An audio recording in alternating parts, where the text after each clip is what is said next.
ప్రపంచంలో విలువైన పదం ఏదైనా ఉందంటే దాని పేరు కృప. హల్లెలూయా. మనం దేని చేత రక్షింపబడతాం? కృప చేత. దేని చేత దేవుడు మనల్ని అంగీకరించాడు? కృప చేత. రేపొద్దున పరలోకం ఎలా దేని చేత వెళ్తాం? కృప చేత. దేని చేత మనం ఆశీర్వదించబడతాం? కృప చేత. అసలు నా పోటోడు నిలబడడానికి కారణం ఏంటి? కృప. నేను ఏమై ఉన్నానో అది దేవుని కృప వలనై ఉన్నానన్నాడు. ఎవరైనా? పౌలు. పరిచర్య దేని వలన ఉంది? కృప. నాకు బలం ఎక్కడిది? జ్ఞానం ఎక్కడిది? కృప. ప్రతి విషయంలో మీరు ఆలోచిస్తే కృపకు మించినది లేదు. దాని కొరకు, కృపా కటాక్షముల కొరకు పోరాడదాం. పోరాడడం అంటే ధర్నాలు చేయటం కాదు, ఉపవాసం ఉండి ప్రార్థన చేసుకోవడం, దేవుని సన్నిధిలో మొరపెట్టుకోవడం, కన్నీళ్లు కార్చడం. దేవా, నడుస్తున్నప్పుడు, కూర్చుంటున్నప్పుడు, దేవా నీ కృప నాకు దూరము చేయొద్దు, నీ కృప నన్ను విడిచిపెట్టనివద్దు. ఎందుకంటే కృప గర్విష్ఠులకు దూరం అయిపోయింది, అజ్ఞానులకు దూరం అయిపోయింది. మీరు గమనించండి, సౌలు కృప పొందాడు, కానీ అతని అజ్ఞానం వలన కృప దూరం చేసుకున్నాడు. అవును కదండి?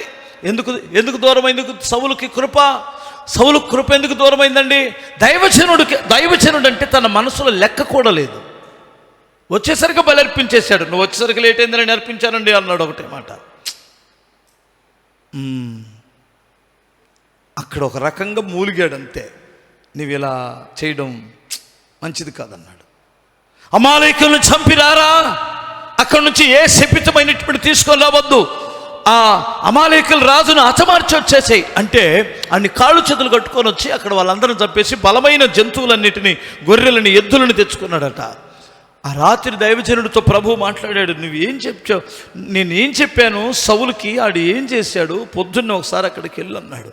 నిద్ర పట్టక తెల్లారకు మునిపి వచ్చేసాడు సమూయేలు రాజుగారింటికి, సౌలింటికి. ఇతను ఎదురొచ్చి దైవజనుడు ఆశీర్వదింపబడును గాక అన్నాడు. దీనికేం కొరత లేదు. ఈ మధ్యకాలంలో మనవాళ్ళు కూడా అన్ని ఏక వాడుతున్నారు. ఆశీర్వదించబడును గాక, దిగును గాక, నువ్వు ఆశీర్వదం దిగును గాక అని తెగ ఎగురుతున్నాడు. సౌలు లాంటి వాళ్ళు కూడా చాలామంది దిగును గాక, దిగును గాక, ఆశీర్వదింపబడును గాక, బడును గాక, బడును గాక. ఈ కేకలు సౌలు కూడా పెట్టాడు. పెట్టలేదా? ఎవడు ఆశీర్వదిస్తే ఆశీర్వాదమో తెలియకపోతే ఇది ఇలాగే ఉంటుంది. ఆమేన్ అన్నాడా సమూయేలు? రా, ఆశీర్వదించబడును గాక అని సౌలు అంటే ఆమేన్ అని తర్వాత ఎత్తాడు ఆ మాటలు. ఆపు, ఇంతకు దేవుని మాట విన్నావా నువ్వు అన్నాడు. దేవుడు చెప్పింది వినకుండా గాక, దిగును గాక, గాక, గాక. ఎవడరా నువ్వు? దేవుడినితో చెప్పింది ఏంది, నువ్వు చేసేది అన్నాడు. చేశానుగా, అంతా తూసే తప్పకుండా అన్నాడు. చూసారా, ఒకరి నడతవానికి సరిగా ఉండను కానీ తొదకది నాశనమునకు. ఏం చేసావు? మరి నాకు వినిపిస్తున్న, నీ ఇంట్లో వినిపిస్తున్న రంకెలు ఎక్కడివి? నీ ఇంట్లో వినిపిస్తున్న కేకలు, ఆ రంకెలు, అరుపులు ఎక్కడివి? అయ్యా, నీ దేవుడైన ప్రభు కొరకే, నీ దేవుడైన యెహోవా కొరకే బలులర్పించడానికి తెచ్చానన్నాడు. అవునా? అంటే దేవుడికి హెల్ప్ చేసేవాడు అయ్యావా నువ్వు? దేవుడు చూసుకోలేడా? భూమియు దాని సంపూర్ణతయు సమస్త జీవరాశులు ఆయనే కదా. నువ్వు ఆయనకి హెల్ప్ చేస్తావా? ఇంతకు మరి వాడిని బ్రతకనిచ్చావేంటి? ఆడేంటి అక్కడ కాళ్ళు చేతులు కట్టుకొని వచ్చావు? ఆడా అంటున్నాడు. సప్పును కత్తి తీసి ఆయన చంపేశాడు. ఎవరో పాస్టర్ గారే చంపేశాడు రాజుని. స్తోత్రం చెప్పాలి ఒకసారి. నేను ఫస్ట్ చదివేటప్పుడు ఇదేం పాస్టర్ గారు, నాకు ఒక్కొక్కడికే పాపాన్ని ఖండిస్తే కూడా మరి అంత కఠినంగా ఖండించకూడదు పాస్టర్ గారు, జాలి. అమాలేకులను చంపకూడదు, మనం కొన్నిటిని వదిలి చూసి చూడనట్టు వదిలేయాలా? అర్థమైందా తమ్ముళ్ళు? కొన్ని అలా మరీ అలా కొయ్యకూడదు, కొన్ని వదిలేయాలా. వాడి పేరేంటారు? అమాలేకుల రాజు పేరేం పేరు? అగాగు లాంటి వాళ్ళని కొన్నిటిని వదిలేయాలి. మీరేం పాస్టర్ గారు గొంతులు కొస్తున్నారు? నాకే జాలేసింది, అగాగును ఎందుకు చంపాడు అని. ఏది నాకు అర్థమై సావక, అగాగు చంపింది అగాగును కాదు, చంపింది కనానుకి మార్గములో ఎదురొచ్చే పాపాన్ని చంపేశాడు దైవజనుడు. స్తోత్రం చెప్పాలి.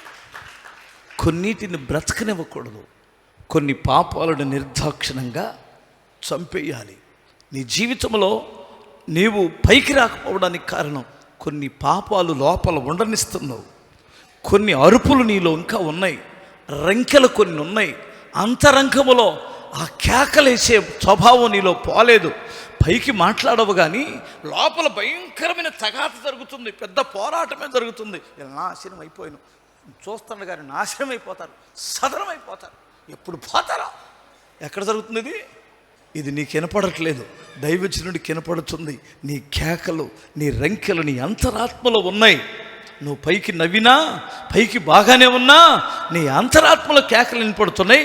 అవి ఎక్కడవి? అందుకని నీకు కృప దూరమైంది. అయ్యో నేను పాపం చేశాను, నాతో రా, అయినా నా సిగ్గుది మాక, నాతో రా అన్నాడు. నేను రానని వెళ్తుంటే వెళ్ళేవాడిని వెళ్ళనివ్వచ్చు కదా.